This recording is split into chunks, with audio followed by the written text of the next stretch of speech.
Hey guys, Ricardo here and welcome to another blog tech tips.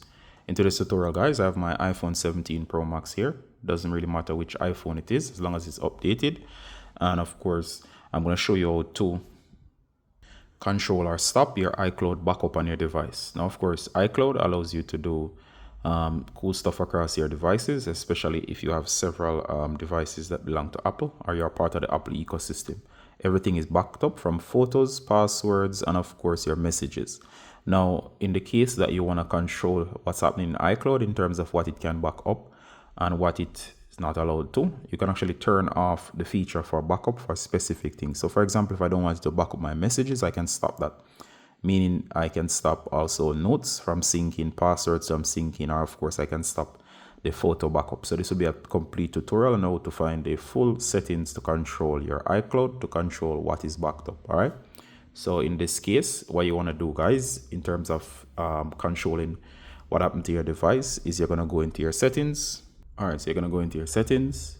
From here, you're going to tap on at the top of the settings menu on your account.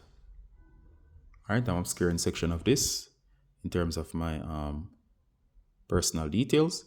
Now, of course, you'll be in this menu as seen here, and I'm going to scroll up. All right, guys, so from here, you're going to go to iCloud. Simply scroll down a bit if you're not seeing it, and you're going to tap on iCloud.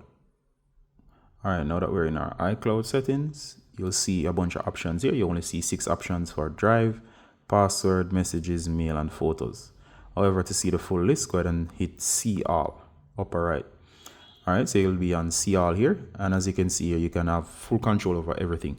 I could turn off iCloud backup for photos. I could do it for Cloud Drive, Mail, Notes, Password, Keychains, Stocks, Homes, free, you name it. It's all here. Find My, I can turn it all off. All right, so everything I can turn it off for, including apps as well. They're down here, including WhatsApp. All right.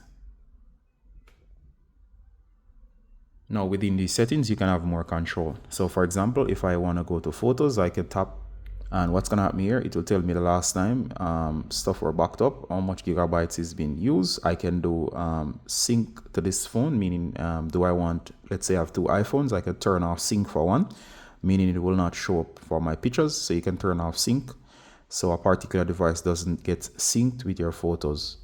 Next thing you can do guys is that you can go ahead and you can share. You can also optimize iPhone storage, or you can download and keep originals. Only use download and keep originals if you actually have the space, but optimize is usually good for everybody else, meaning that low version, quality version of the pictures will be kept. However, when you need the full version, it will just automatically download them. You don't even notice unless you really look. And of course, in some cases, just turning off the sync should be enough to turn it off. However, in some cases, let me use messages as an example. If I go to messages in iCloud, which I have off, you'll see here, meaning that my personal message will not be uploaded for personal privacy reasons to iCloud. So here, I have turned it off here. It's now disabled. Notice it says off. It also means that my message will not be synced. If I have 2 phones, they will not sync my messages across those devices. Now, I can also go a step further in turning it off, and I can go manage storage, and here in some of these they give you this option to turn off and delete from iCloud. Now be careful, turning it off from here is enough. However, let's say you want to take it a step further and you want to delete. All right, you can actually turn off and delete from iCloud. All right, so that's an option that's there for some of them, so you want to keep that in mind. All right, so now guys, you are able to control the entirety of your iCloud account in terms of controlling or disabling and enabling what you want to be synced and what's to be stored in the cloud. All right, so hope that was helpful, and see you in the next one guys. Bye.